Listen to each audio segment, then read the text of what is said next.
আমাদের অনন্য স্টোরি সকল প্রকার পার্ট গল্প দেখতে আমাদের চ্যানেলটি সাবস্ক্রাইব করে পাশে থাকা বেল আইকনটিতে ক্লিক করে অল নোটিফিকেশন অন করে দিন। অপর পাশ থেকে ভেসে আসে, ওকে স্যার। পুনরায় ওয়াকিটকে চওড়া কোমরে স্থান পায়। জায়ান এ পর্যায়ে অধৈর্য হয়ে পড়ে। স্যার, এবার আমি যাই, বেশি দূর নয়, এই 5 কদম সামনে যাব। জোরসে পেয়েছে। Wait a minute, SI Amit Shah ওনার সাথে যান, পাশেই থাকবেন, পালানোর চেষ্টা করলে ডিরেক্ট শুট করে দিবেন। অমিত শাহ বাধ্যের মতো মাথা নাড়ে, অতঃপর জায়ানের কবজি ধরে সামনে এগোতে থাকে। ততক্ষণে পেছনের গাড়ি দুটো থেকে সকল পুলিশ কর্মকর্তা নেমেছে। ইভান আদেশ জারি করে, ফলো দ্যাম। জায়ান দুষ্টু হেসে ফিসফিস করে অধর নাড়ে। আপনারও যা আমারও তা, শুধু বয়সের তারতম্যে একটু ভিন্নতা পরিলক্ষিত হতে পারে। তাহলে আমার সাথে কি দেখতে যাচ্ছেন? কি করার সময়ও কি একটু শান্তি দেবেন না? অমিত শাহ হেসে দেয়। জায়ানের কাজ চাপড়ে বলে ওঠে, ইয়াং গাই রোল আন্ডার এস্টিম মি। তোমার বয়সে আমি শত নারী সামলানোর ক্ষমতা রাখতাম। সব জানি, এজন্যই তো কপালে একটা বউ জোটেনি। আরে বেটা, জায়গা মতো টোকা দিও না, অন্তরের আগে। জায়ান হাসে। কিছু দূরের একটা গাছের নিচে পদযুগল থামিয়ে দেয়। সাথে সাথে ওদের থেকে একটু দূরে অবস্থান নেয় পুলিশের সুবিশাল একদল। গোলাকার আকৃতিতে ঘেরাও করে রাখে। জায়ান ইঙ্গিত দেয় হ্যান্ডক্যাপ খুলে দিতে। অমিত শাহ পকেট তন্ন তন্ন করে খুঁজে অবশেষে বিকল্প চাবিটা দিয়ে হ্যান্ডকাপ খুলে দিতে সক্ষম হয়। জায়ান খানিকটা ঝুঁকে অন্ধকার হাতে পায়ে পরিহিত মোজা থেকে ব্লুটুথ বের করে শুয়ের উপরের অংশ খুলে ফোনটা হাতে নেয়। অতঃপর দ্রুত ব্লুটুথ কানেক্ট করে ফেলে। সুর ঠিকঠাক করেই উঠে দাঁড়ায়। ফোনটা আড়াল করে কল দেয় পরিচিত এক নাম্বারে। ওপাশ থেকে রিসিভ হয়। শার্টের ভেতরে লুকানো ছোট্ট সিসিটিভি ক্যামেরাটা বের করে অমিত শাহর হাতে ধরিয়ে দেয়। হ্যান্ডকাপটা নিজের সাথেই রাখে। Thanks a lot mister Shah, আপনার এই ঋণ আমি কখনো পরিশোধ করতে পারবো না। কৃতজ্ঞ আমি। শীঘ্রই দেখা হবে আমাদের। আমি যাচ্ছি, বাকি দায়িত্বটা আপনার। সাবধানে ইয়াঙ্গান, পাশে আছি আমি। অমিত শাহর আশ্বস্ত কণ্ঠধ্বনি। জায়ান অমিত শাহর নাক বরাবর সর্বশক্তিতে একটা ঘুষি মেরে বজ্র গতিতে গাছে উঠে যায়। অমিত শাহ ঠিক তখনই একটা শুট করে। দুর্ভাগ্যবশত সেটা ডান হাতে লাগে। জায়ান হাতে বেশ খানিকটা আঘাত পায়। গুলিটা মাংসের মাঝে আটকে গেছে, তবুও থামে না। ডালপালা ভেদ করে ছুটে চলে।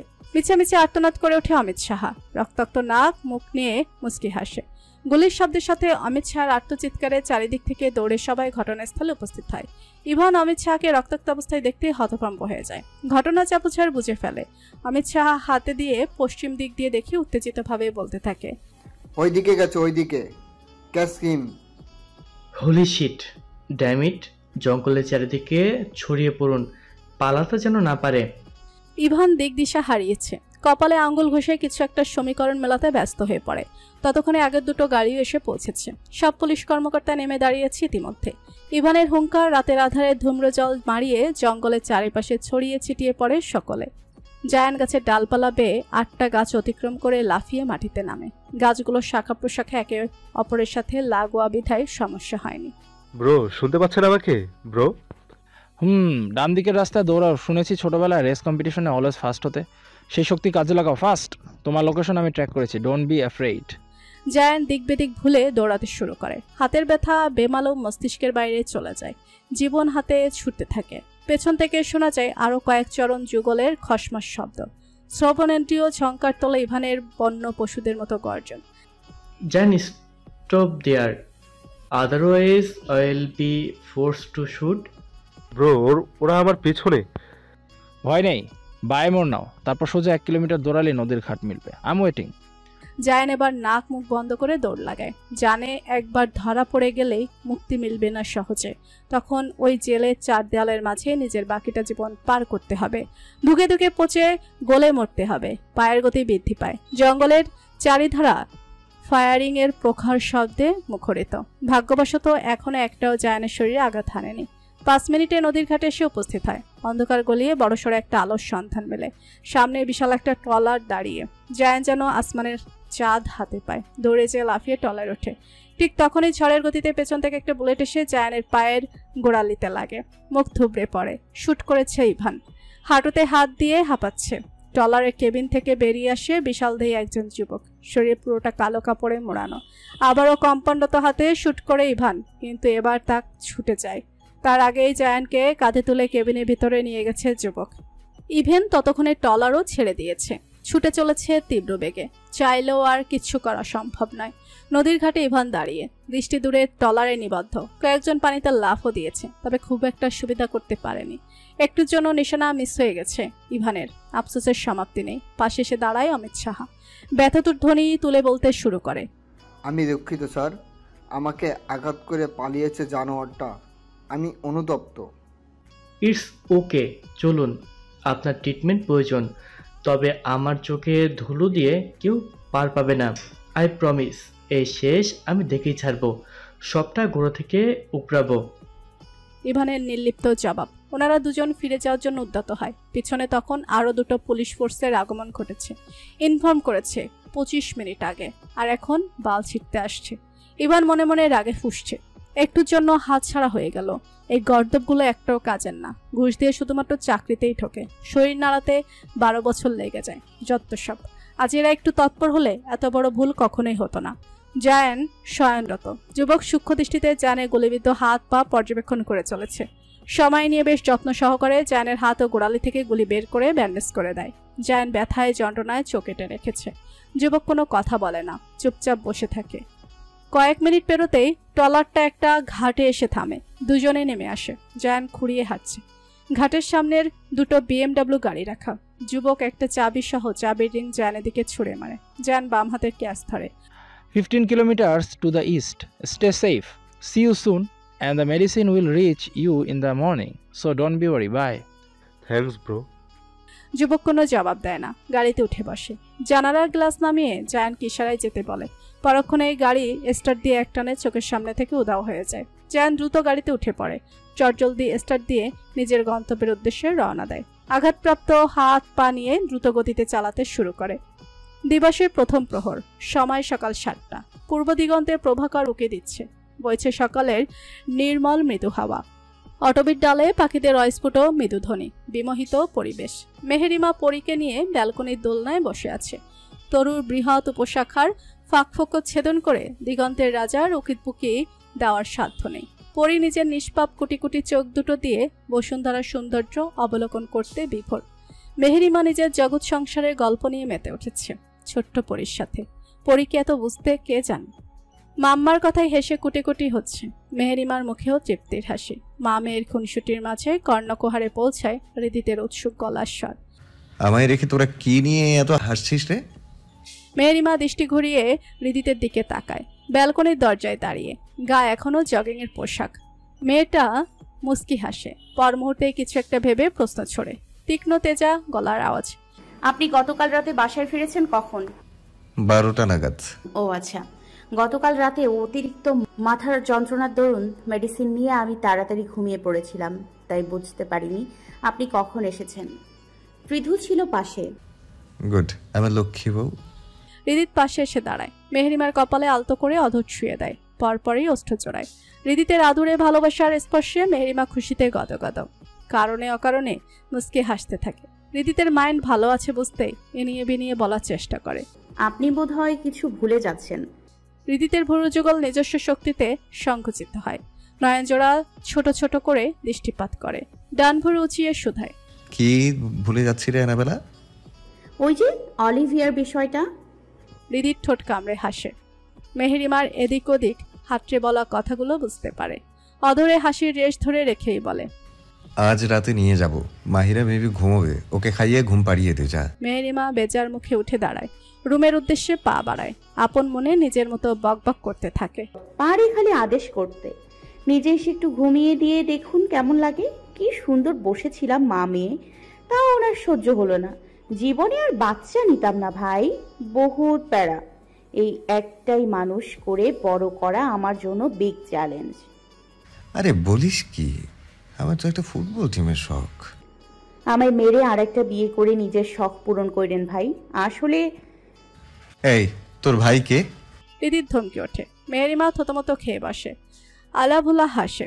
সেই পরিচিত অভ্যাসে আমতা আমতা শুরু করে। মুখ ফসকে বেরিয়ে গেছে, আপনি তো আমার জামাই।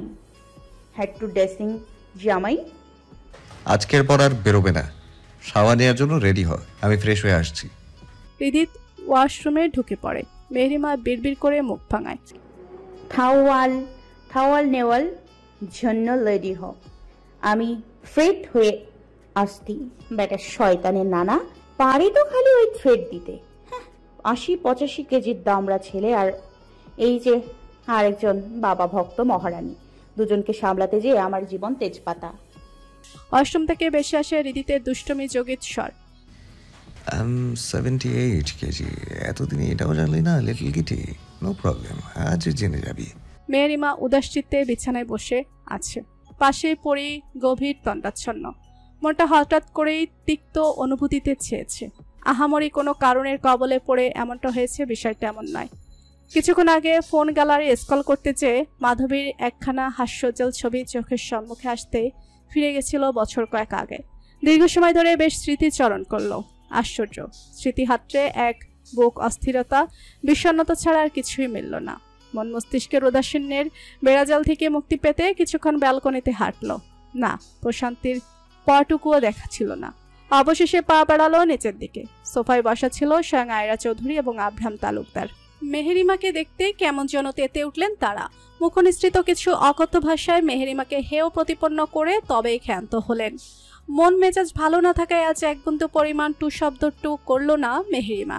যেই পায়ে নিচে নেমেছিল সেই পায়ে উপরে উঠে আসে। ব্যাস তখন থেকে মনের ভেতরে ব্যাকুলতা অস্তিত্বশীল। মাঝে মাঝে জীবনের কাছে বড্ড অসহায়, শ্রান্ত লাগে মেহেরিমার। ছোট্ট একটা জীবনে এত কিছু কি সইতে হওয়ার ছিল? এমন না ঘটলে খুব কি ক্ষতি হয়ে যেত? দরজা খোলার ক্ষীণ ক্যাচক্যাচ শব্দে মেহেরিমা হুঁশ ফেরে। নেটটির অভিমুখে ঘর্মাক্ত হৃদিতকে দেখতে ভুরু কুচকে ফেলে। কিছু বলার জন্য অধজোড়া নাড়তে শ্রবণেন্দ্রিয় স্পষ্ট হয় হৃদিতের ক্লান্ত মৃদু কণ্ঠস্বর। অ্যানাবেলা, শাওয়ার নিবি না? পড়ি তো ঘুমে। আপনি ফ্রেশ হয়ে এসে বসুন ওর পাশে, আমি শাওয়ার কমপ্লিট করে আসি। Today we will take shower together. জলদি ড্রেস নিয়ে ওয়াশরুমে যায়, ফাস্ট। মাহিরা এখন উঠবে না। মেহেরিমা ফেলফেলিয়ে তাকিয়ে আছে, কথা বলতেও ভুলে গেছে।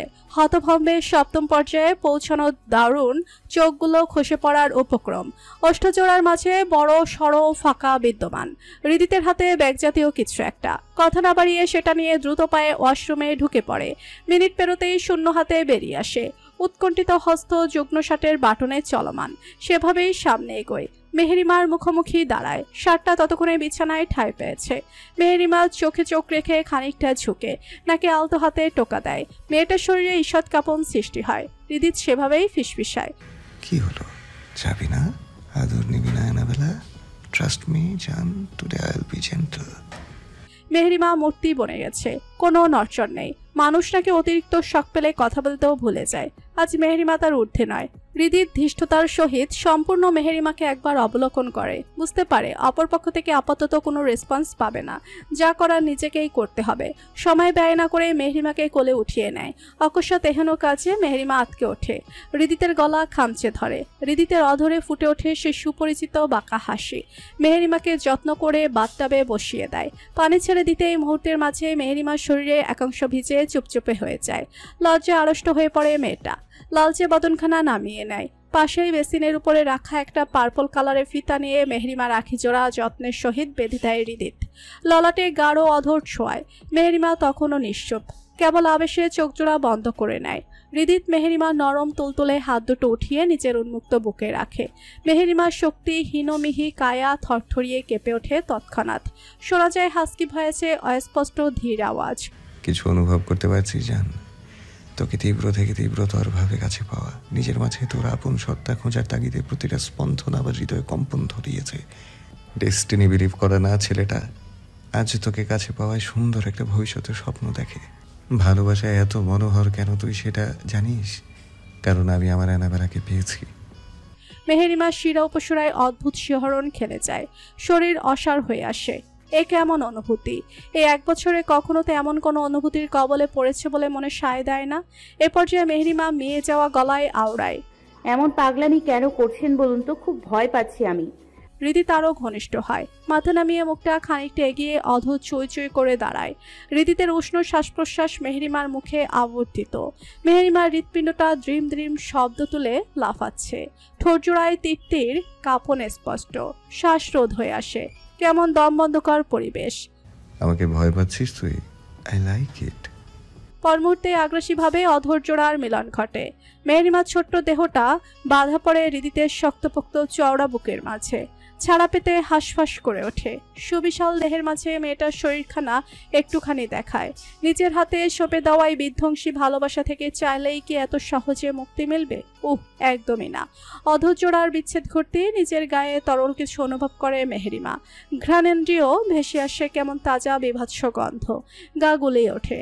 শরীরে হাত দিতেই চ্যাটচেটে আঠালো তরল স্পর্শ হয়। বাসারন্ধ্রের নিকটে হাতটা নেওয়ার সাহসে কুলায় না। মিনিট পেরোতেই শরীরটা অবলীলায় নেতিয়ে পড়ে। হৃদিতের বক্ষ পেঁচড়ে। আস্তে ধীরে ফিতাটা খুলতে মেহেরিমার বন্ধ আঁখিজোড়া দৃশ্যমান হয়। সেথায় শব্দ করে কয়েকটা চুমু খায় হৃদিত বিড়বিড় করে। আমার ডেস্টিনি শুধুমাত্র তুই আর কুট্টুস। আমার ডেস্টিনির দিকে হাত বাড়ালে সেই হাতের মালিকের অস্তিত্ব এই পৃথিবী থেকে চিরতরে হারিয়ে যাবে। গ্রাম থেকে শহরের প্রতিটা অলিতে গলিতে তাদের নাম নিষিদ্ধ করা হবে। আই প্রমিস, এবার নতুন এক হৃদিতকে তুই দেখবি। তোর চোখের এক ফোঁটা পানি সব ধ্বংস করার ক্ষমতা রাখবে। আমার অ্যানাবেলা, আমার ভালোবাসা। পুরো মুখ জুড়ে চলে অধরে বিচরণ। নিজের দেওয়া প্রতিশ্রুতি পালন করতে হৃদিতের চোখে মুখে দেখা মেলে পৈশাচিক আনন্দের। তাবান তাইব দাঁড়িয়ে আছে কলেজ সংলগ্ন ফিল্ডে। ডিরেকশন দিচ্ছে পোলাপানদের তড়িঘড়ি করে হাত চালাতে। বিকাল 4টা নাগাদ ফুটবল টুর্নামেন্টের আয়োজন করা হয়েছে। একটা ম্যাচ হবে। আনন্দপুরের বিপক্ষ দল কুসুমপুর। কয়েক মিনিটের ব্যবধানে ঘড়ির কাঁটা দুটো ছুঁয়ে দিতে যাচ্ছে। টুর্নামেন্টের জের ধরে কলেজের সামনে বসেছে খাবারের ছোট ছোট স্টল। কত শত রকমের খাবার, সাথে ভাজা পোড়া তো আছেই। অনামিকা একটা ফুচকার স্টলের সামনে দাঁড়িয়ে আছে।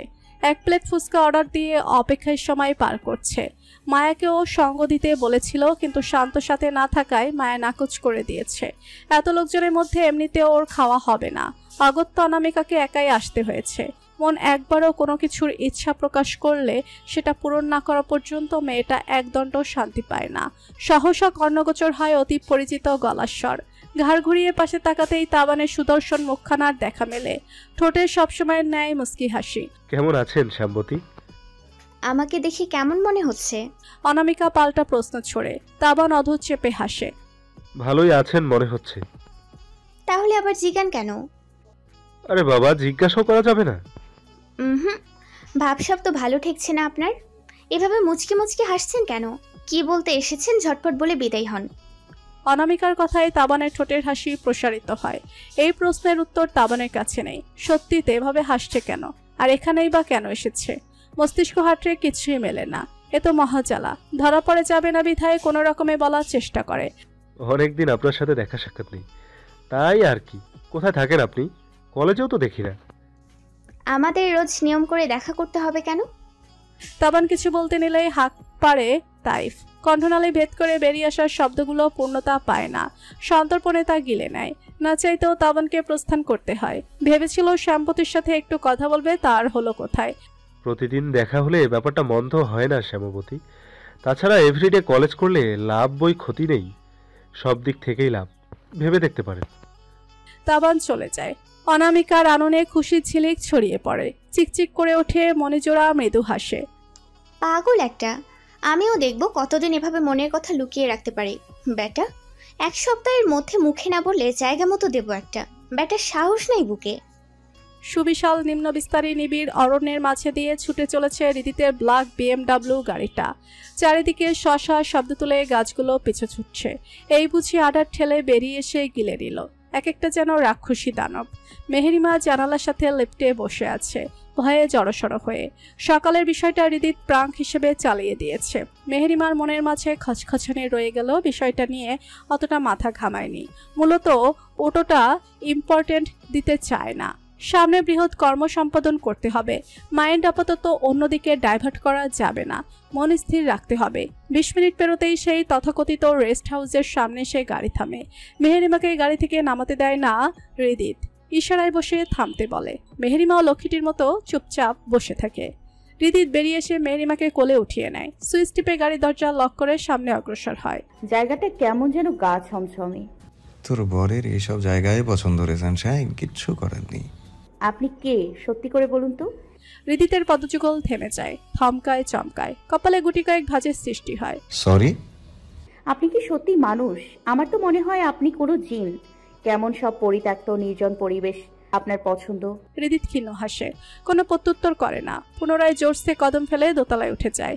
রুমের সামনে মেহেরিমাকে নামিয়ে দেয়। রুমের ভেতর প্রবেশ করতেই দেখা মেলে আরো পরিচিত 3টা মুখাবয়বের। তাবান, তাইফ, আবির আগে থেকেই উপস্থিত। মেহেরিমা আশ্চর্যজনিত হয়, তবে ততটা রিয়াক্ট করে না। অলিভিয়ার দিকে দৃষ্টিপাত করে, একচিত্তে চেয়ে থাকে কিয়ৎকাল। শারীরিক অবস্থা দেখেই বুঝতে পারে কতটা কষ্টের উপর রাখা হয়েছে বিগত দিনগুলোতে। আজের মুখে সেই প্রকাণ্ড রড কিংবা ইলেকট্রিক শকের কোনো কিছুই নেই। গাল দুটো কেবল সফেদ রাঙা ব্যান্ডেজের নিচে ঢাকা পড়ে রয়েছে। মেহেরিমাকে দেখতে আগুন চোখে তাকায় অলিভিয়া, যার জন্য নিজের এই করুণ পরিণতি তাকে চোখ দিয়েই খুবলে খেতে থাকে। মুক্ত থাকলে নির্ঘাত কোনো ঝামেলা বেঁধে যেত। ওই ক্ষতবিক্ষত গাল নিয়ে মুখ নাড়ে। জানোয়ার, তোর জন্য আজ আমার এই অবস্থা। আমায় শুধু মুক্ত করে দেখ, তোকে কেটে কুকুর দিয়ে খাওয়াবো। কথাগুলো যেন ঘুমন্ত সিংহীকে পুনরায় জাগিয়ে তোলে। মেয়েটা নিজেও জানে না রাগের বশে নির্ভুতিতায় নিজের পায়ে নিজেই কুড়াল মেরে বসেছে। রাগে রীতিমতো কাঁপছে মেহরিমা, লোচনদায় আস্ত অগ্নিকুণ্ড, যেথায় থেকে ঝরছে অগ্নি স্ফুলিঙ্গ। শরীরের রন্ধ্রে রন্ধ্রে প্রতিশোধের আগুন জ্বলে ওঠে। চোখের পর্দায় ভেসে ওঠে সেই রাতের মর্মান্তিক দৃশ্য। তীব্র আক্রোশের সাথে অলিভিয়ার সামনে নিজেকে উপস্থাপন করে। গলা দিয়ে বেরিয়ে আসে তেজস্বী আওয়াজ, হুংকার ছেড়ে ওঠে। কি কি বললি? আরেকবার বল। জীবনের শেষ মুহূর্তে এসে অলিভিয়ার তেজ চলমান, একটুও কমেনি। কেউ কারোর থেকে কোনো অংশে কম নাই। তোকে কেটে টুকরো টুকরো করে রাস্তায় কুকুর দিয়ে। অলিভিয়ার মুখের কথা অসমাপ্ত রয়ে যায়, শেষ করতে দেয় না মেহরিমা। পুনরায় গর্জে ওঠে। আজ কোনো এক অশরীরী শক্তি পেয়েছে মেয়েটা। অলিভিয়ার সামনে মেহরিমা নয়, যেন স্বয়ং তেজস্বিনী দাঁড়িয়ে আছে। মুখনিসৃত প্রতিটা শব্দ কঠিন, বজ্র গম্ভীর। তোকে তো আজ। মেহরিমা শানিত দৃষ্টি চক্রের ন্যায় পুরো রুম জুড়ে ঢেউ খেলে চলে। হাতের কাছে তেমন কিছু খুঁজে পায় না। হৃদিত তাইফকে ইশারা করতেই তাইফ রুম থেকে বেরিয়ে যায়। 2 মিনিটের মাথায় ফিরে আসে। হাতে থাকা কাঠের টুকরোটা মেহরিমার চোখের সামনে তুলে ধরে। ব্যাস, মেহরিমাকে আর কে পায়। একশো বলে কেড়ে নিয়ে বেধড়ক পেটাতে শুরু করে। মনের রাগ জেদ খোরাক মিটিয়ে তবে শান্ত হয়। 15 মিনিট ধরে একইভাবে ক্যালনি খেয়েও অলিভিয়া নিস্তব্ধ, নির্বাক। পুরো শরীর রক্তাক্ত, তা হেলায় নেতিয়ে পড়েছে ইতিমধ্যে। তবু অধরে তাচ্ছিলের হাসি বিরাজমান। মেহরিমার কাছে পরাজয় মেনে নিতে নারাজ। মেহরিমা হাঁপাচ্ছে, দুর্বল শরীরটাতে একটুও শক্তি পাচ্ছে না। মাথার পেছনে আঘাতপ্রাপ্ত স্থানে তীব্র যন্ত্রণা অনুভব হয়। হঠাৎ করেই চোখের সামনে সবকিছু ঘোলাটে হয়ে আসে। পুরো ধরিত্রী অন্ধকারাচ্ছন্ন। ঢলে পড়ে হৃদিতের বক্ষে। হৃদিত নিজের প্রশস্ত বক্ষস্থলে আটকে নেয় মেহরিমাকে। আগে থেকেই জানতো এমন কিছু একটা ঘটবে, তবুও থামায়নি নিজের অ্যানাবেলাকে। আত্মতৃপ্তি বলে একটা শব্দ অভিধানে আছে।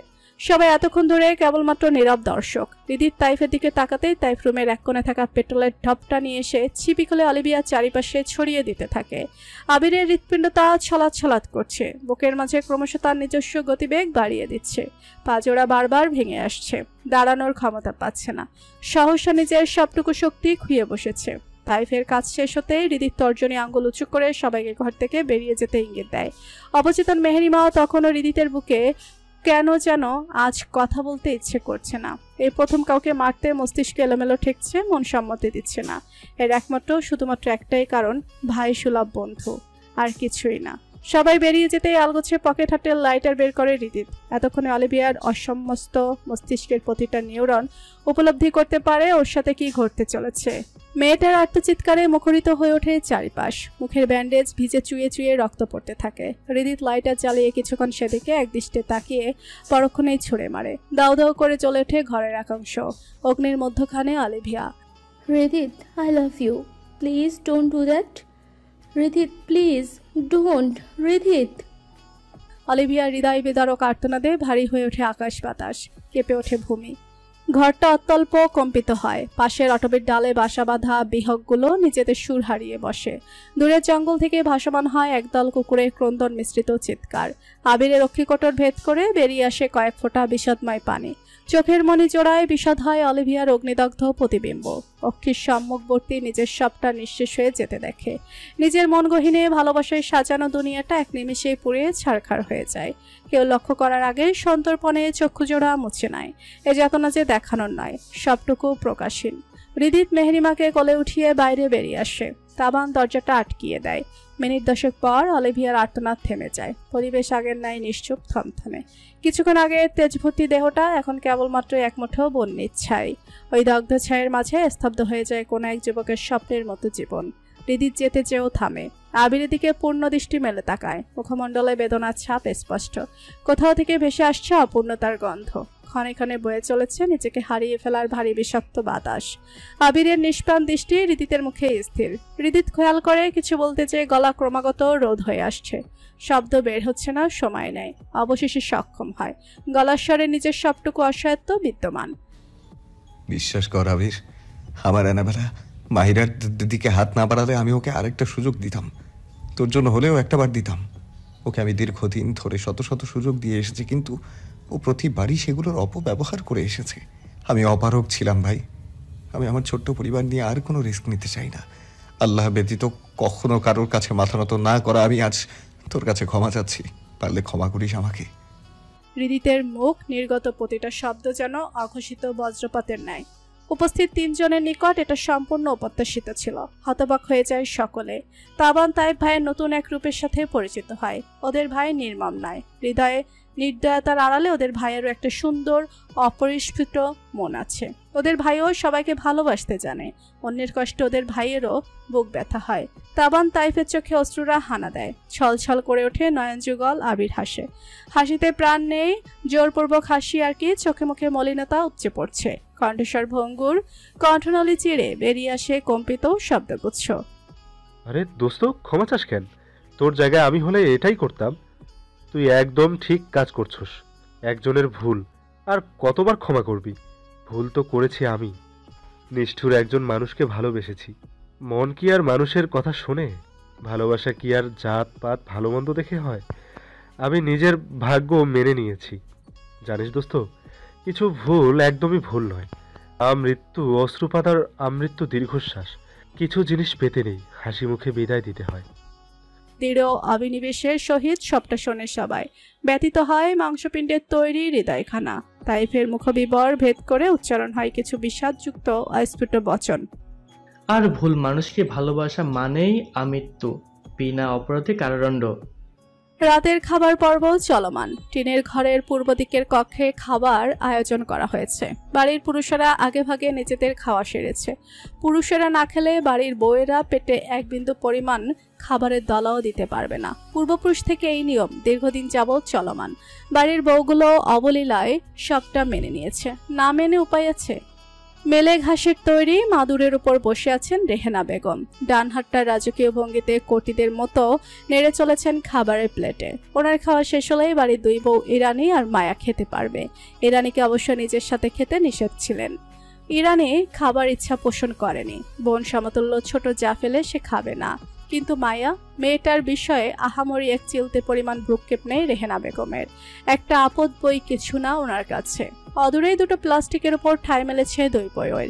মিনিট 10 সময় নিয়ে নিজের খাওয়া শেষ করেন রেহেনা বেগম। ঘরের উদ্দেশ্যে যাওয়ার জন্য আলগোছে উঠে দাঁড়ান। ইরানির দিকে হাস্যজ্জ্বল মুখে তাকান। গলায় নিজের সবটুকু মাধুর্যতা ঢেলে দেন।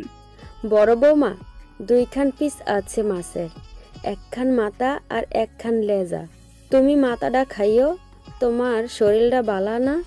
আমগার বংশের প্রদীপ আইতাছে, ওর যতনের কোনো কমতি রাইখো না। সপ্তাহে 4 দিন মাছের মাথা খেয়ে খেয়ে আমি বিরক্তি মা। আর তাছাড়া মায়েরা তো কোনো দিন কইলেন না ছোট বৌমা আজকে তুমি মাথাটা খাইও। প্রতিদিন তো বড় বৌমা খায়। আমি তো ওরে নিজের ছোট বোন ভাবি মা। তাহলে আপনি কেন ওরে দেখতে পারেন না? কি দোষ করেছে একটুখানি মেয়েটা? রেহেনা বেগমের হাস্যময় বদনখানা হারিয়ে যায় ঘন তিমিরের আচ্ছাদনের মাঝে। চোখে মুখে ভর করে কাঠিন্যতা। মুখ দিয়ে বেরিয়ে আসে ক্রুব্ধ আওয়াজ। মুখে মুখে কথা কইবা না বড় বৌমা, যা কইছি ওই হুনবা। তোমার তো এত বুকের পাটা ছিল না, এইসব ওই ফকিন্নির সাথে থাইকা শিখছো তাই না? আমি এখনই বড় ফোলারে সব কমো, তুমি মোরে অসম্মান করিস। রেহানা বেগমের কথার পরিপ্রেক্ষিতে আরো কঠিন কিছু বলতে নিলেই মায়া পেছন থেকে ইরানের হাত চেপে ধরে, ইশারায় অনুরোধ করে চুপ থাকতে। কথায় যে কথা বাড়ে, এর থেকে নীরবতা হাজারো গুণ শ্রেয়। মায়ের কথা ফেলতে পারে না মেয়েটা, অগত্যা চুপ হয়ে যেতে হয়। আজ শপথ করেছিল কিছু কটু কথা শুনিয়ে দেবে, পরে যা হওয়ার হবে। এভাবে আর কত? নেহাতি শান্ত ভাই এসবের কিছু জানে না, মায়া বলতে দেয় না, না হলে এই পরিবারের ভাঙন নিশ্চিত ছিল। রেহানা বেগম মায়ের দিকে কটমট দৃষ্টি ফেলে তাকিয়ে আছেন। মিনিট পার হতেই মুখ ঝামটা মেরে গটগট পায়ে ঘর থেকে বেরিয়ে যান।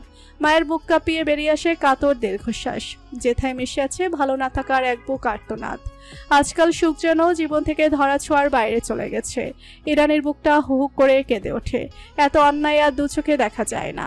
এবার একটা হেস্তনেস্ত করে ছাড়বে। কোনো মতে না খাওয়ার মতো খেয়ে ঘরে আসে মায়া। এই খাবার গলা দিয়ে নামতে চায় না, কাটার মতো বিধে।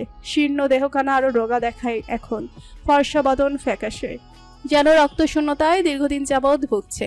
শান্ত খাটে বসে ফোন স্কল করছে। দরজা খোলার শব্দে সেদিকে তাকায়। চক্ষুগোচর হয় মায়ার নিরাসক্ত আনন। সেদিকে একদৃষ্টে চেয়ে অধর কামড়ে কিছু একটা ভাবে। মায়াপরি, কাছে আসুন। শান্তর আদেশে ধীর পায়ে সামনে এগোয় মায়া। দূরত্ব মুখে মুখোমুখি বসে। শান্ত শুধায়, মন খারাপ? তাহলে কিছু না। মিথ্যা বলছেন? না। আম্মা কিছু বলেছে? জবাবে মায়া দুদিকে মাথা নাড়ায়, যার অর্থ না। এখানে আপনি ভালো নেই, তাই না? আম্মা আপনাকে খুব কষ্ট দেয়, আমি সবটা জানি। এই বাড়ি ত্যাগ করতে হলে আমার যে শক্ত একটা অবস্থান দরকার মায়াপরি। আমি নিজের সর্বস্ব দিয়ে চেষ্টা করছি। একটু সময় দিন আমাকে, আমি আমার দেওয়া কথা রাখবো মায়াপরি। বাইরের জগৎ খুব কঠিন। এই শান্ত আপনাকে নিয়ে ওই জগতে টিকতে পারবে না।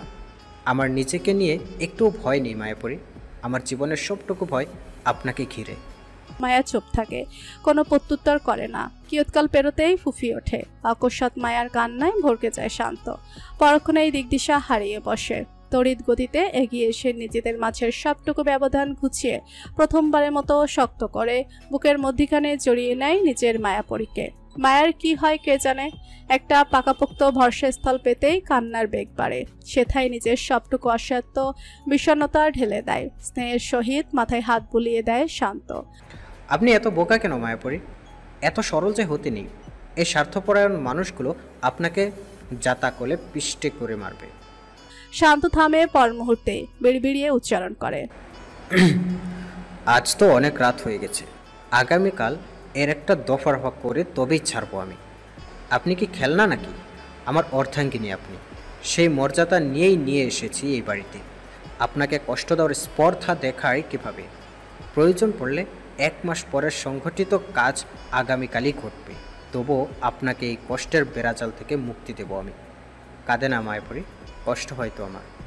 মায়া সবটুকু শুনতে পায়, আর তাতেই বক্ষপিঞ্জরে ভয়েরা দলা পাকিয়ে আসে।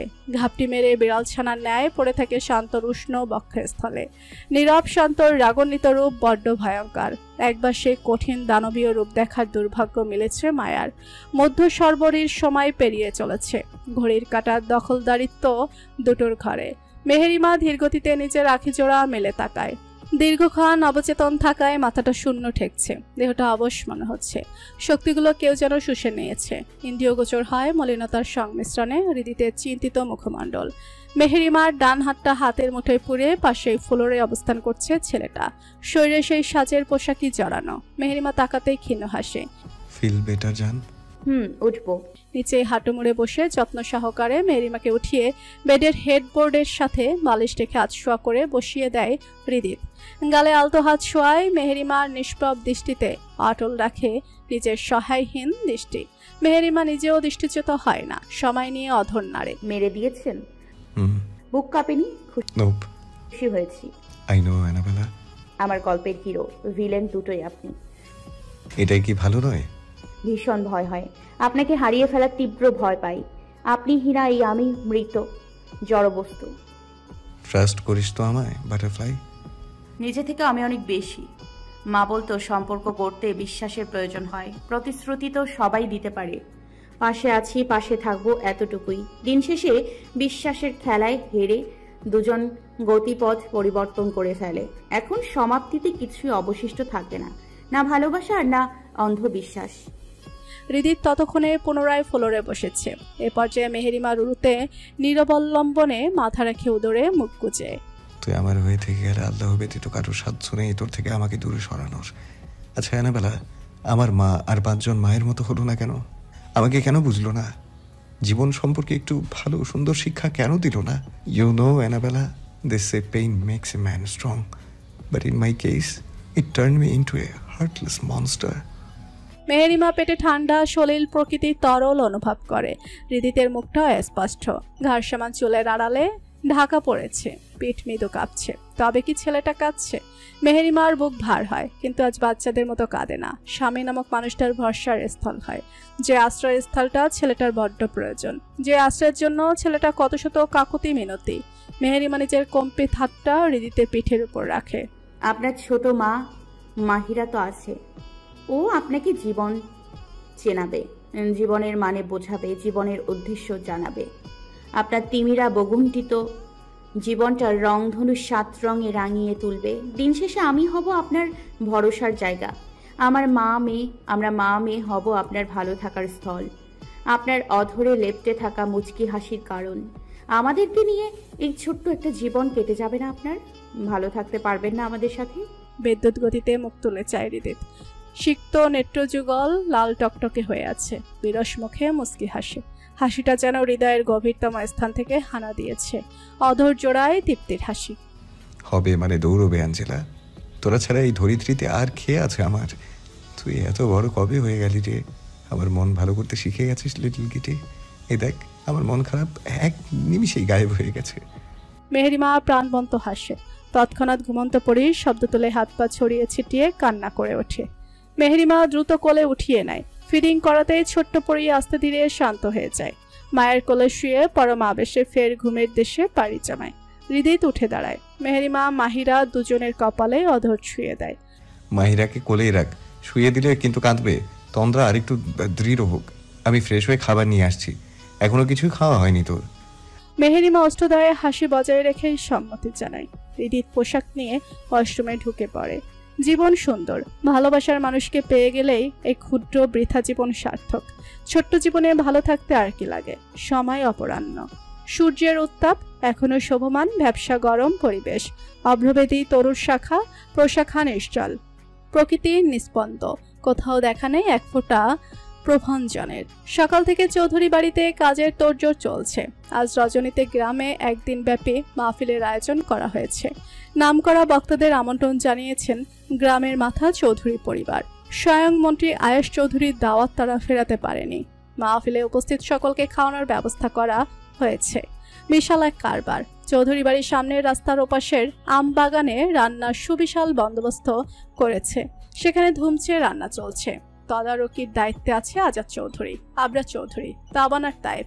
হৃদিত এত মানুষজনের ঢল পছন্দ করে না বিধায় লোক সমাগম এড়িয়ে চলে। সে নিশ্চয়ই ঘরে বসে পরীকে কোলে নিয়ে খেলা করতে ব্যস্ত। বাবা মেয়ের ভারী মিল কিনা দেখতেও মিষ্টি লাগে। চোখের প্রশান্তি বাবা পেলে কুট্টুস মাহিরাও মেতে ওঠে। কি সুন্দর ফোকলা দাঁতে হাসে, আর অমনি গাল দুটো দুদিকে দেবে যায় চোখ ধাঁধানো দৃশ্য। হঠাৎ আয়েশা চৌধুরী কান্নার তুখুর আওয়াজে চৌধুরী বাড়ির আঙিনা থমকে যায়। সবাই সেই কান্নার শব্দ অনুসরণ করে সেদিকে দৌড় দেয়। নিজের রুমেই আছেন আয়েশা চৌধুরী। মেহেরিমা ব্যালকনিতে বসেছিল। হইচই কর্ণগোচর হতেই সেদিকে ছোটে। আমার তিথুকে কোথায় খুঁজে পাওয়া যাচ্ছে না, তোমরা ওর খোঁজ করো। আজ সেই সকাল 9টার সময় কলেজে গেছিল, ওর এখন 4টা বাজে। আমার মেয়েটার ফোন বন্ধ, ও তো এমন করে না। কত করে বললাম, যখন মেহুমা যাবে না তখন তুই একা কলেজে যাস না। কি এক আর্জেন্ট দরকার থাকায় একাই গেল মেয়েটা।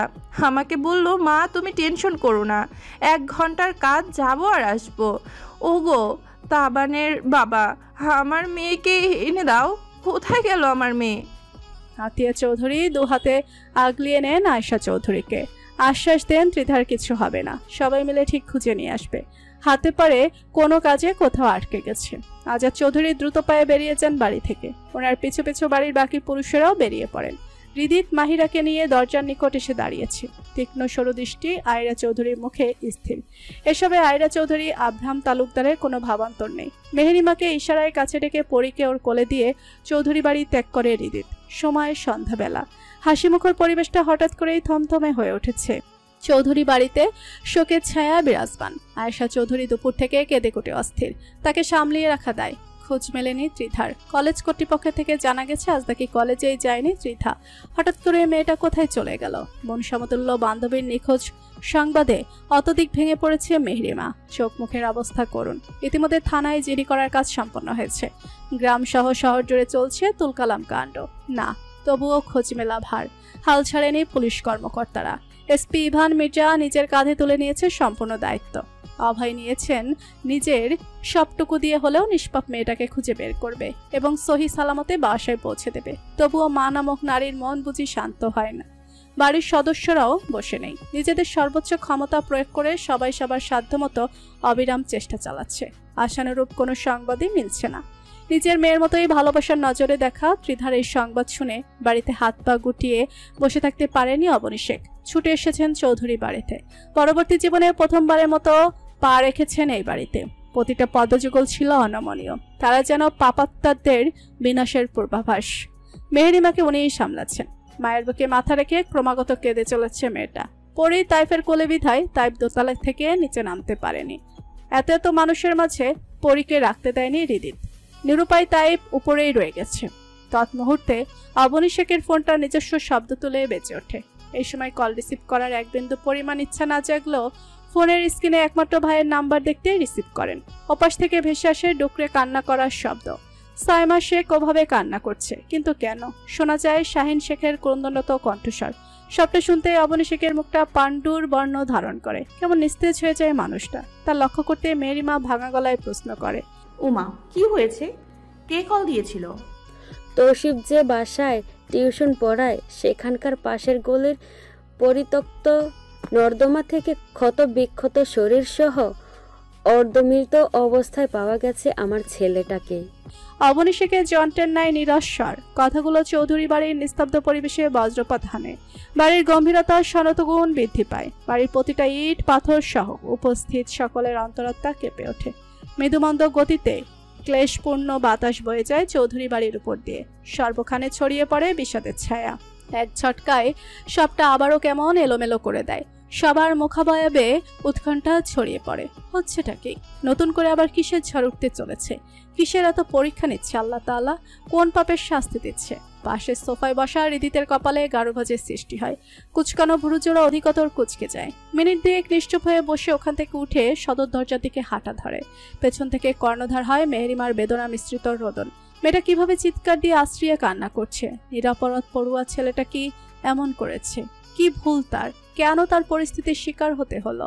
আর কত? এর শেষ কোথায়? শুভ্র রঙা প্রলেপ মাখানো সুবিশাল কাচের তৈরি কামরা। নিকেতনের চারিপাশ আভিজাত্যের ছোঁয়ায় মোড়ানো। লালচে আলোয় আলোচিত চতুর্দিক। ডিজাইনার আসবাবপত্রের সহিত সজ্জিত প্রতিটা কোণা। এ যেন বিলাসিতার অতুলনীয় এক নিদর্শন। কক্ষের দিক মধ্যস্থলে অবস্থান করছে এক যুবতী। চারিধারে কাচের টুকরো টুকরো অংশ অবলীলায় ছড়িয়ে ছিটিয়ে আছে। তার মাঝে থায়ে পড়ে রয়েছে ক্ষতবিক্ষত কায়ার অধিকারিণী শার্লিন। শরীরটা নেতিয়ে গেছে ইতিমধ্যে। হাত সহ শরীরের অধিকাংশ স্থানে রক্তজমাট বেঁধে কালচে নীলবর্ণ ধারণ করেছে। অথচ মেয়েটার এক বিন্দু পরিমাণ ভ্রুক্ষেপ নেই সেদিকে। চোখ মুখের অবস্থা ভয়াবহ।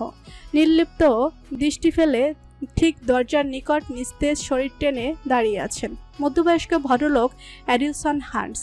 যদিও মুখাবয়বে বয়সের বিন্দু পরিমাণ ছাপ পড়েনি। মেয়ের কষ্ট ওনার সহ্য সীমা পেরিয়েছে, যার নেত্রদয়ে কখনো এক ফোঁটা পানির খোঁজ মেলেনি। আজ সেটা সাক্ষাৎ এক মহাসাগর। বিগত দিনগুলো থেকে কেঁদেই চলেছে।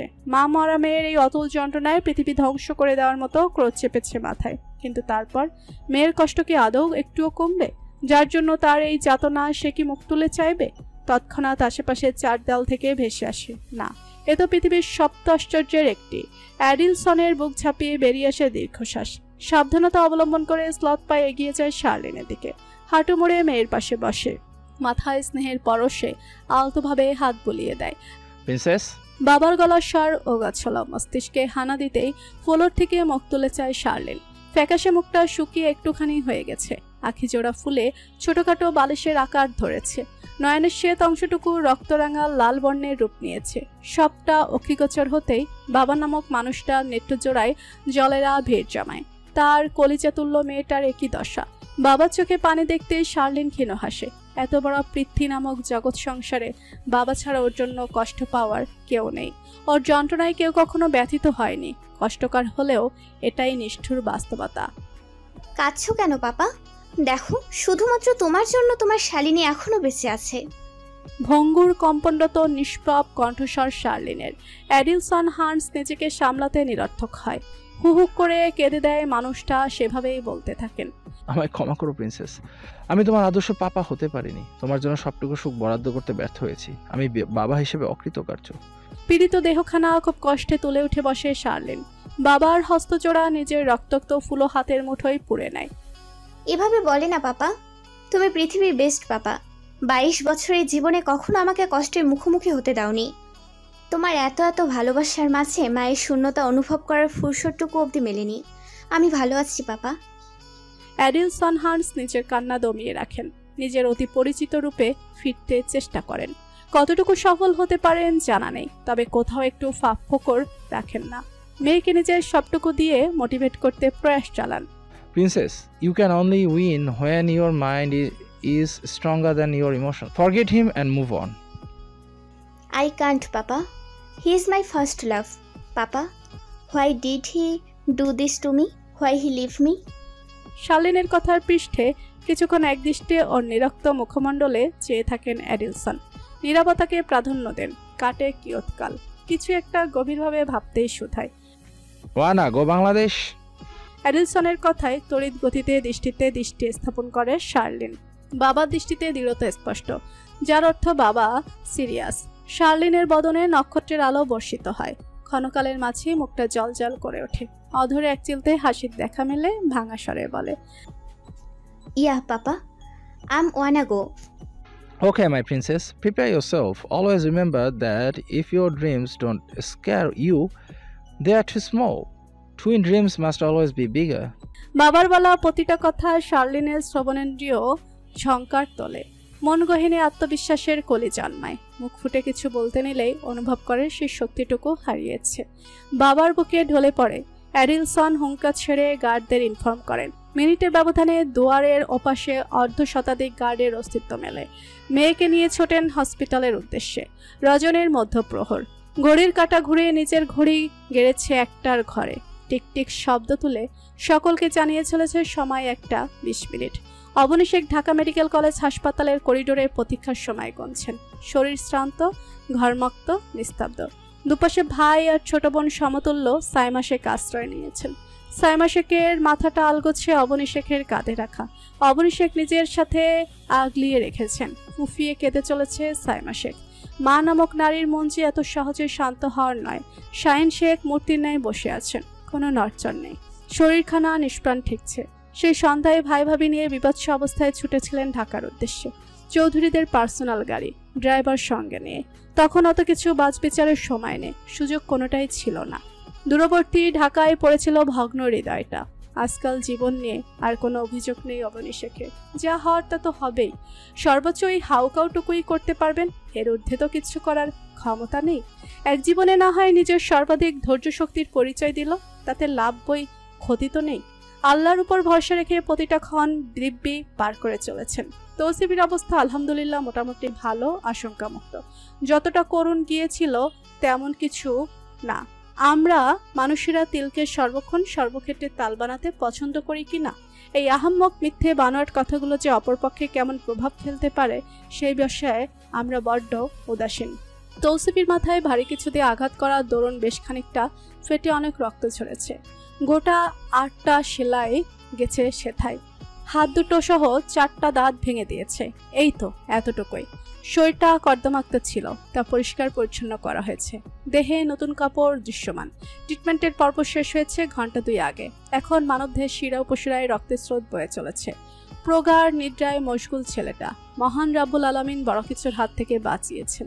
ইতিমধ্যে আল্লাহর দরবারে সহস্রাধিক শুকরিয়া আদায় করেছে সকলে। আনন্দপুরেও পাচার হয়েছে সেই সংবাদ। চৌধুরী পরিবার কিছুটা দুশ্চিন্তা মুক্ত হয়েছে। পুলিশের আগমনে ঘটেছিল একবার, আয়াস পুরোপুরি নিষেধাজ্ঞা জারি করেছে।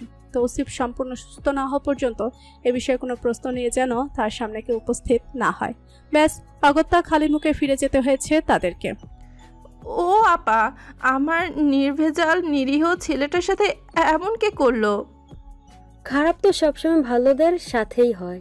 কখনো শুনেছ একটা মন্দ মানুষের সাথে খারাপ কিছু ঘটেছে? এটাও আল্লাহর পক্ষ থেকে এক ধরনের পরীক্ষা সাইমা। দৃঢ় মনোবল গড়ে তোলো। মেয়েদের এত সহজে ভেঙে পড়লে চলে না। মেয়েরা হবে প্রভাকরের মতো তেজস্বী, শশীর মতো নমনীয়, অদ্রির মতো দুর্বার, অম্বদের মতো উদার। চিন্তা করো না, সবটা ঠিক হয়ে যাবে। যেই আল্লাহ বিপদ দিয়েছেন সেই আল্লাহ বিপদ থেকে উদ্ধার করবে। সাইমা শেখ প্রত্যুত্তর করতে পারেন না, মুখে আঁচল গুজে কেঁদে ওঠেন। এ কোন পরীক্ষায় ফেললো আল্লাহ তাআলা? একমাত্র কলিজার টুকরো ছেলের এত কষ্ট যে চোখে দেখার নয়। কবে আবার আগের মতো হবে ছেলেটা? সবাই যে অবনী শেখ নয়, হতে পারেন না। এই পরিস্থিতিতে শক্ত কিভাবে থাকতে হয় সেটা তো সাইমা শেখের নিকট অজানা। অদূর থেকেই চৌধুরী বাড়ির কান্নার শব্দ ভেসে আসছে। সেই আওয়াজের মধ্যে জামিনীর নীরব নিশ্চল পরিবেশে তর্জন তুলছে। সে মরণ কান্নার কাছে ঝিঝি পোকার তীক্ষ্ণ ডাকও তুচ্ছ, প্রকৃতি গুমট। এই বুঝি আকাশ চিরে বৃষ্টির দলা ধরণী ভিজিয়ে দিল, সর্বশান্ত করে দিল পরিবেশের সাথে জ্বলতে থাকা অস্থির মানব মনগুলোকে। দূর অম্বরে গর্জন তুলেছে নির্ধর, ক্ষণে ক্ষণে কেঁপে উঠছে ধরাতল। বিদ্যুৎ নেই, পুরো গ্রাম শ্মশানের ন্যায় স্তব্ধ। গ্রাম জুড়ে অশরীরী আত্মাদের কলরব মেতে উঠেছে ভয়ঙ্কর মরণ খেলায়। ক্ষুদ্র পরিমাণ আলোর সন্ধান মেলা ভার, তিমির আবৃত গ্রামের রাতের দৃশ্য। আইপিএস এর মাধ্যমে চৌধুরী বাড়ির প্রতিটা কোণা প্রস্ফুটিত। অমানুষা ছুতে পারেনি চৌধুরী বাড়ির চোখ ধাঁধানো মহিমাকে। ড্রয়িং রুম ছোটখাটো একটা সমাবেশের ন্যায়। এলোমেলোভাবে ছড়িয়ে আছে পরিবারের সদস্যরা, কেউ বা সোফায়, কেউ বা ফ্লোরে, আবার কেউ বা সিঁড়ির উপরে। আয়েশা চৌধুরী আর্তনাদ একটুও কমেনি, বরঞ্চ রাত্রিবেলার সাথে পাল্লা দিয়ে কয়েক গুণ বেড়েছে। তাকে এই পর্যায়ে সামলিয়ে রাখা কষ্টসাধ্য হয়ে পড়েছে। আজাদ চৌধুরী নিজেও একমাত্র মেয়ের শোকে হাউমাউ করে কান্না করছেন। তাবান পুরোদমে নিশ্চুপ হয়ে গেছে। উপনীত সবার আনন্দ সিক্ত ম্লান। এসপি ইভান মেটের সহ অমিত শাহ চৌধুরী বাড়িতেই অবস্থানরত। খুঁজে মেলেনি দ্বিধার, আর না পাওয়া গেছে কোনো কুলো। মেয়েটা কোথায় আছে, কেমন আছে কে জানে। মেহেরিমা সিঁড়ির উপর একধানে বসে আছে। মন মস্তিষ্ক কোন জগতে বিচারণ করছে বোঝা দুষ্কর। চক্ষু যুগল দিয়ে ক্রমাগত পানি গড়িয়ে পড়ছে। সে তার নিজের ধারায় বর্ষণ নামিয়েছে। এত সহজে থামবে বলে মনে হয় না। পাশের সিঁড়ির রেলিংয়ে হেলান দিয়ে দাঁড়িয়ে আছে হৃদিত।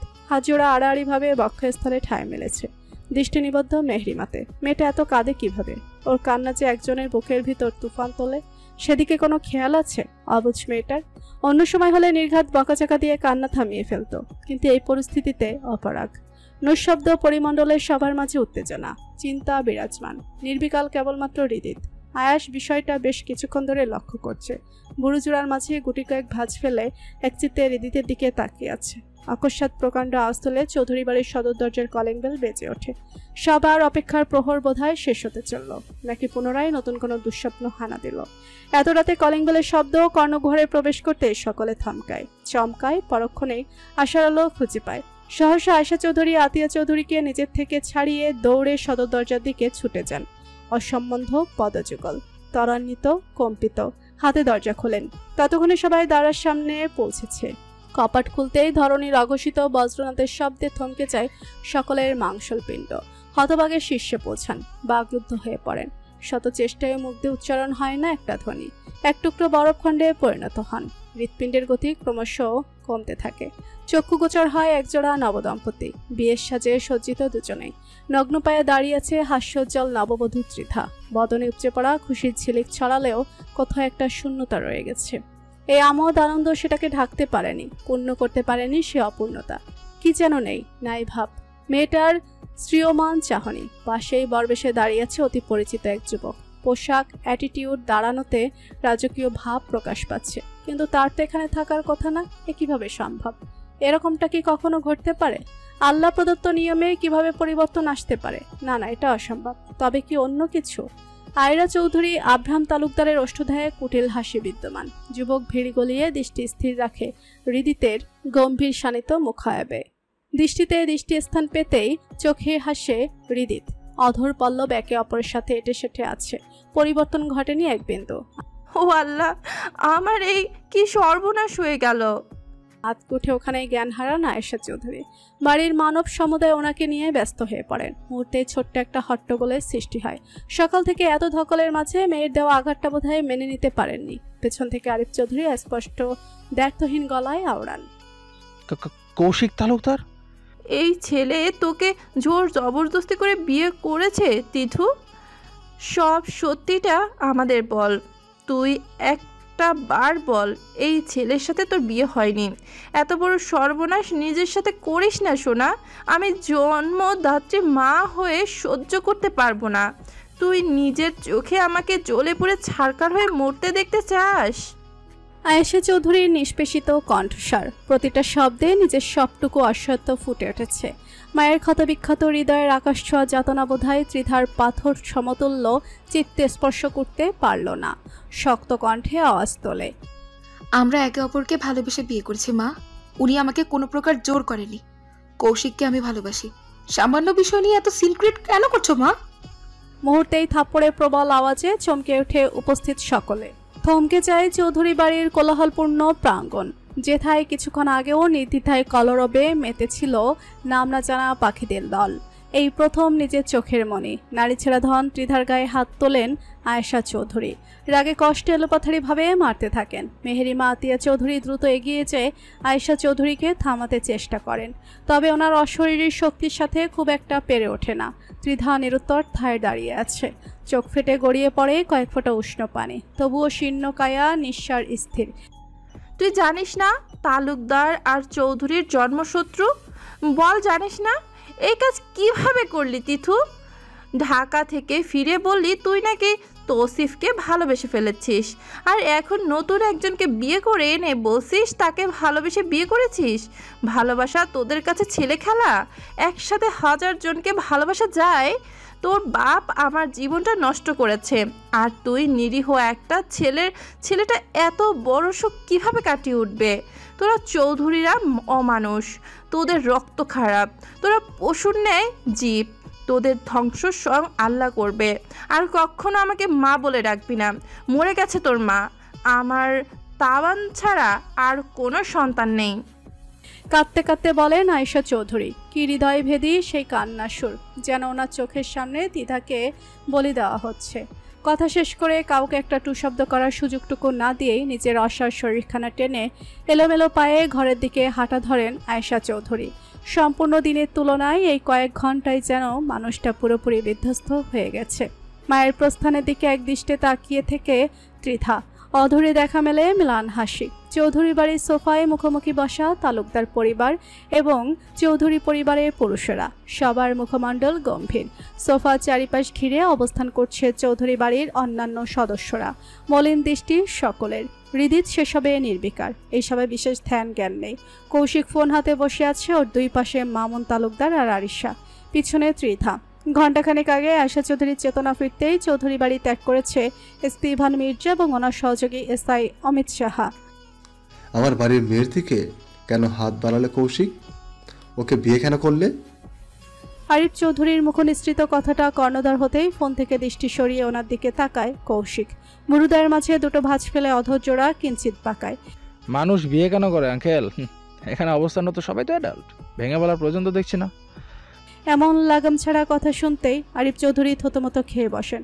বড়দের লজ্জায় মরিমরি অবস্থা, কিন্তু সম্পূর্ণ ঘটনা শোনা অত্যাবশ্যক বিধায় লজ্জার হয়ে দাঁড়িয়ে থাকেন। পরিস্থিতি স্বাভাবিক করতে মামুন তালুকদার হালকা কাশি দিয়ে ওঠেন। ছেলের ওপর ভেতরে ভেতরে প্রচণ্ড বিরক্ত উনি। এক কাহিনী ঘটিয়ে বসে আছে, আবার এমন নির্লজ্জ মার্কা কথাবার্তা ভাবা যায়? অতঃপর দুঃখী গলায় বলতে শুরু করেন, আরিফ, তুমি তো জানো কৌশিক আমার একমাত্র ছেলে। কৌশিক আমার সব কিছু। ওরে ছাড়া আমি শূন্য। 4 বছর আগে ওর মা মারা যায়নি, ওকে পিটিয়ে জখম করে অর্ধমৃত অবস্থায় রাস্তায় ফেলে রেখে গিয়েছিল রঞ্জু শিকদারের চামচাগুলো। ওরা ভেবেছিল কৌশিকের মারা গেছে, তাই ওভাবে রেখে গিয়েছিল। রঞ্জুকে মনে আছে তোমার? সেই সময়ে স্বতন্ত্র প্রার্থী ছিল। ছেলের ওই করুণ দশা আমাকে নিঃশেষ করে দিয়েছিল আরিফ। বিশ্বাস করো, আমি তখন জানতে পেরেছিলাম না ওটা রঞ্জু শিকদারের কাজ। তখন তোমার সাথে ঝামেলা চালায় আমি ভেবেছিলাম সবটা তুমি আর আয়াস করেছো, তাই আয়াসের পিছনে নাছরমান্দার মতো লেগেছিলাম। কিন্তু ঘটনাটা 1 বছর পর জানতে পেরে ওটা রঞ্জু শিকদারের কাজ। তখন থেকেই তোমাদেরকে নিজের মতো ছেড়ে দিয়েছি আমি। অনেকবার ক্ষমা চাইতে চেয়েছি, পারিনি। আজ ক্ষমা করো আমাকে। আমি কথা দিচ্ছি ত্রিধা মামুনিকে রানীর মতো করে রাখবো আমরা। একটুও কষ্ট ছুতে পারবে না ত্রিধা মামুনিকে। আরিশা তো আছেই, ত্রিধা মামুনি খুব খেয়াল রাখবো আমরা। ছেলে মেয়ে দুজনকেই ভালোবেসে বিয়ে করে এখানে কিছু করার নেই আমাদের। অতীতে তো আমরা মুছতে পারবো না, তবে চাইলে ভবিষ্যৎটা সুন্দর করতে পারি। তালুকদার চৌধুরী এক হতে পারি। তাহলে কৌশিক গত 4 বছর কোথায় ছিল? উনি থামতেই পাল্টা প্রশ্ন করে আয়াস। মামুন তালুকদার দীর্ঘশ্বাস ফেলেন। ছেলেটাকে বাঁচাতে সবার চোখের আড়ালে ইউএসএ পাঠিয়ে দিয়েছিলাম ট্রিটমেন্টের জন্য। অন্যজনের অর্ধগলিত মৃত একটা লাশ কৌশিকের বলে চালিয়ে দিয়েছিলাম। স্বস্তির শ্বাস ফেলেছিলাম। আমি আগে থেকেই জানতাম যে অ্যাটাকটা করেছে সে যদি জানে কৌশিক বেঁচে আছে আবারও অ্যাটাক করবে। পলিটিক্যাল মারপ্যাচ তো কম বেশি জানি, বুঝি। সেটা ভেবেই এই পদক্ষেপ নেওয়া। কৌশিক জানতে নিষেধ করেছিল, শুধুমাত্র এই জন্য আরিশা মামুনিকে ও কিছু জানাতে পারিনি আমি। আমার একটা ভুলের জন্য আজ আমার মেয়েটার জীবন শেষ হয়ে গেল। মামুন তালুকদার কেঁদে ওঠেন। এই পর্যায়ে চৌধুরীদের মন খানিকটা গল্ল বোধহয়। আজাদ চৌধুরী কিছু না বলে ওখান থেকে উঠে যান। এই সব বড্ড অসহনীয় ঠেকছে, মস্তিষ্ক বিক্ষিপ্ত। ওনার পিছু আবরার চৌধুরী, আতিয়া চৌধুরী, তাবান এবং মেহেরিমা উপরে চলে যায়। মাহিরা বেশ কিছুক্ষণ ধরে তাইফের কাছে রয়েছে। কুট্টুস কি করছে কে জানে। মেহেরিমা যাওয়ার দিকে এক চিত্তে তাকিয়ে আছে কৌশিক। চোখে মুখে কৌতুকের ন্যায় ক্ষীণ হাসি বিদ্যমান। সম্মুখে ঘটা ঘটনাটা ইন্দ্রিয়গোচর হতেই রীতিতের মুখাবয়বে রুষ্টতা ছড়িয়ে পড়ে। শানিত চোয়াল অধিকতর তীক্ষ্ণ হয়ে ওঠে। আচ্ছা, আগামীকাল সকালে এই নিয়ে বিশদ আলোচনা করা যাবে। আপাতত তোমরা রেস্ট নাও, অনেকটা পথ জার্নি করে এসেছো, রাত্রি প্রায় শেষ হতে চললো। আয়াস, ওদের রুমগুলো দেখিয়ে দাও। আয়াস উঠে দাঁড়িয়ে ইশারায় ওর সাথে যেতে বলে মামুন তালুকদার আর আরিশাকে। ওরা যেতেই আস্তে ধীরে কয়েক মিনিটে ড্রয়িং রুম ফাঁকা হয়ে যায়। পুনরায় শুনশান নিস্তব্ধতা জেগে ধরে। সবাই চলে গেলেও থেকে যায় হৃদিত, কৌশিক আর ত্রিধা। হৃদিতের মুখ জুড়ে তখনও গম্ভীরভাবে ল্যাপটানো লোচন যুগল জ্বলন্ত অগ্নিকুণ্ড। কৌশিক ভুরু কুচকায়। সহসা রেগে যাওয়ার কারণটা ঠিক ধরতে পারে না। নজর সংযত রেখো কৌশিক তালুকদার। আমার পার্সোনাল জিনিসে কারোর লালসার দৃষ্টি টলারেট করব না আমি। I hope same mistake next time করবে না। এতক্ষণে হৃদিতের অহেতুক রাগের মূল টপিক বুঝতে পারে কৌশিক, আর তাতেই ওষ্ঠদয়ে দৃশ্যান হয় বাঁকা হাসি। সেম মিস্টেক করলে বুঝি জানে মেরে দিবে? প্রাণের টুকরো বোনকে এত জলদি নিজের হাতে বিধবা করতে পারবে? Bro, I never play the game first, but if you try to play with me, I'll show my skills, so don't worry. আর 1 মিনিটও সময় ব্যয় না করে নিজের ঘরের উদ্দেশ্যে হাঁটা ধরে হৃদিত। Me also. সেদিকে তাকিয়ে বিড়বিড় করে বলে কৌশিক। পর মুহূর্তেই ত্রিধার বিষণ্ণ মুখে দৃষ্টিপাত করে। রুমে নিয়ে যাবে নাকি এখানে বাসর কমপ্লিট করব? ত্রিধাও ফ্লোর থেকে চোখ তুলে চায়। বড় ভাইয়ের সামনে নজর উঁচিয়ে দাঁড়ানোর সাহস ছিল না। কিছুক্ষণ ফিকে দৃষ্টিতে তাকিয়ে জবাব না দিয়ে নিজের ঘরের দিকে হাঁটতে শুরু করে। ওর পিছু পিছু কৌশিকও স্লথ গতিতে হাঁটে। দারোয়ান শামসুল চাচা আগেই লাগেজ ঘরে রেখে এসেছে। ধরিত্রের বুকে ঠান্ডা হিম শীতল বাতাস ঢেউ খেয়ে চলেছে। ক্ষণে ক্ষণে মুক্ত গগনে আলো ঝলকানি রেখা দেখা দিচ্ছে। আয়াস আর আরিশা গেস্ট রুমের ব্যালকনিতে পাশাপাশি দাঁড়িয়ে আছে। দুজনের দৃষ্টি দূরাকাশে নিবদ্ধ। নিশ্চল পরিবেশ। নীরবতা গলিয়ে ভেসে আসে আরিশার কাতস্বর। আমাকে একটাবার ক্ষমা করা যায় না আয়াস? কোন ভুলের ক্ষমা চাও তুমি বলো? খুব যত্নে কাচের ন্যায় মনটা ভেঙে টুকরো টুকরো করার, ভরসার অক্ষে জোড়ায় বর্ষা নামানোর, নাকি তোমায় নিয়ে দেখা সুন্দর একটা ভবিষ্যৎকে অন্ধকারে রূপান্তর করার? এত ভুলের আদৌ কি কোনো ক্ষমা হয়? আরিশা চুপ হয়ে যায়। এত দুরূহ প্রশ্নের উত্তর আরিশার শব্দ ভাণ্ডারে নেই। আয়াস তাচ্ছিল্যের হাসি হাসি। অনেক রাত হয়েছে, ঘুমিয়ে পড়ো। আশা করি আমার জন্য অপেক্ষা না করে নতুনভাবে নিজের জীবন শুরু করবে। এই আয়াসকে আর কখনোই পাবে না তুমি। আয়াসরা জীবনে একবারই আসে, তাদের খুব যত্ন করে আগলিয়ে রাখতে হয়, অবহেলা করতে নয়। তোমরা তালুকদাররা অতীত ভুললেও আমরা ভুলিনি। নেহাতি ভালোবাসার জাতপাত দেখা হয় না, তাই তো তোমাকে বিয়ে করেছিলাম। আয়াস উল্টো ঘুরে গটগট পায়ে হেঁটে ঘর থেকে বেরিয়ে যায়। ছেলেটা চলে যেতেই ওখানেই আলগোছে বসে পড়ে আরিশা। মায়াবী চোখ দুটোতে বর্ষা নামে, ফুফিয়ে কেঁদে ওঠে মেয়েটা। উদাস অন্তর রিন্দ্রিয়ে শুয়ে আছে মেহরিমা, কিছুই ভালো লাগছে না। আয়েশা চৌধুরী বলা একটা কথা খুব ভাবাচ্ছে। আজাদ চৌধুরী কি এমন করেছিল ওনার সাথে যে উনি এমন কথা বললেন? আর ত্রিধু তৌসিফ ভাইকে ঠকিয়ে কিভাবে অন্য একজনকে বিয়ে করে নিল? আজ পুরো নতুন এক ত্রিধুকে দেখলো যেন। মেহরিমার কিচ্ছুটি ভাবতে পারছে না, কেমন একটা অশান্তি অনুভব হচ্ছে। নিজের বুকের মাঝে পরি তণ্ডাচ্ছন্ন, মাত্রই ঘুমিয়েছে। মেহরিমার আখি জোড়াও ঘুমে পরিপূর্ণ, খুব কষ্টে তা টেনে মেলে আছে। তৎক্ষণাৎ হৃদিত রুমে প্রবেশ করে, এক পলক মেহরিমার দিকে তাকায়, পরক্ষণেই ওয়াশরুমে ঢুকে যায়। পাক্কা 30 মিনিট সময় নিয়ে ফ্রেশ হয়ে আসে। ততক্ষণে মেহরিমা পরীকে শুয়ে দিয়ে নিজেও পাশেই শুয়েছে। হৃদিত রুমের লাইট অফ করে ড্রিম জ্বালিয়ে এসে মেহরিমাকে পেছন থেকে জড়িয়ে শুয়ে পড়ে। মাত্রই চক্ষু যুগল বন্ধ করেছিল মেহরিমা, আর অমনি পেটে ঠান্ডা স্পর্শ অনুভূত হয়। চোখ জোড়া বন্ধ রেখেই শুধায়, কিছু না। হৃদিতের শান্ত শিথিল গলার আওয়াজ। ঘটনা কিছুটা আঁচ করতে পারে মেহরিমা। মনে হচ্ছে রেগে আছেন। নো। মেহরিমা হৃদিতের দিকে ঘাড় ঘুরিয়ে পিটপিট করে তাকায়। নিদ্রা তখন পালিয়েছে, আস্তানা গেড়েছে কয়েক হাজার মাইল দূরে, যা আপাতত ধরা ছোঁয়ার বাইরে। হৃদিতের নেত্রযুগ্ন বন্ধ। মেহরিমা নিরবলম্বনে হৃদিতের স্নাত ঠোঁটে ঠোঁট ছুঁয়ে দেয়। অমনি হৃদিত তড়িৎ গতিতে চোখ জোড়া মেলে ধরে, ডান ভুরুটা সামান্য উঁচিয়ে জিজ্ঞাসাসূচক দৃষ্টি রাখে। আদর। মেহরিমার অস্পষ্ট জবাব। ইঙ্গিত বুঝতেই নিজের সাথে আরও ঘনিষ্ঠ করে নেয় হৃদিত। অধর পল্লবে ফুটে ওঠে মুস্কি হাসি। এই মুহূর্তে এটা সত্যি বড্ড প্রয়োজন ছিল। মেয়েটা আজকাল যেন একটু বেশি বুঝছে হৃদিতকে। বিষয়টা সত্যি এনজয়েবল। মেহরিমার উন্মুক্ত ঘাড়ে মুখ ডোবায় হৃদিত। ছোট ছোট ভালোবাসার স্পর্শে মাতিয়ে তোলে মেহরিমার ছোট্ট কায়া। কর্ণের উপরিভাগে ঠোঁট ছুঁয়ে বিড়বিড় করে আওতায়, Jealousy runs through my veins when it's about my favorite person.